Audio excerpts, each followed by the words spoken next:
حضرت جابر بن عبداللہ رضی اللہ تعالی عنہ فرماتے ہیں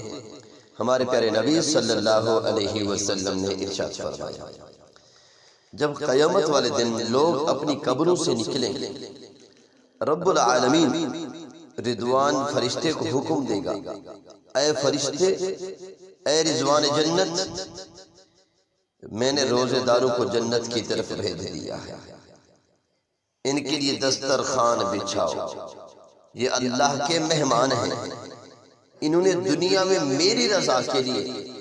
اپنے آپ کو بھوکا اور پیاسا رکھا ان کے لیے دسترخوان بچھا دو ان کو نورانی برتنوں کے اندر جنتی کھانوں سے لطف اندوز کرو ان کو طرح طرح کے کھانے کھلاؤ طرح طرح کے میوے کھلاؤ ان کو عالی شان مشروب پلاؤ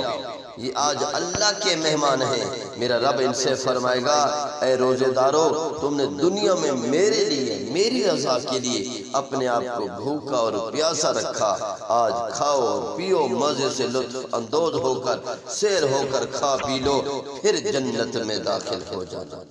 تو روزے دار اللہ رب العزت کے مہمان ہوں گے اللہ کی رضا کے لیے جو بندہ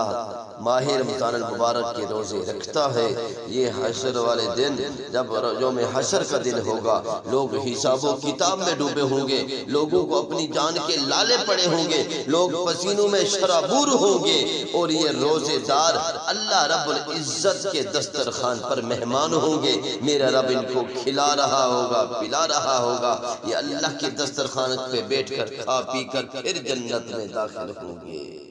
ہے کتنی بڑی خوش نصیبی کی بات ہے روزے داروں جو جان بوجھ کر روزہ چھوڑتا ہے اللہ کے بندوں خدا کا خوف کرو زندگی کا پتہ نہیں ہے پتہ نہیں ماہ رمضان المبارک پھر نصیب ہوتا ہے کہ نہیں ہوتا اب وقت ہے توبہ کر لو سنور جاؤ سنبھل جاؤ یہ ماہ رمضان المبارک کے روزے ہم پر فرض ہیں جو جان بوجھ کر ایک بھی روزہ چھوڑتا ہے وہ گناہ کبیرہ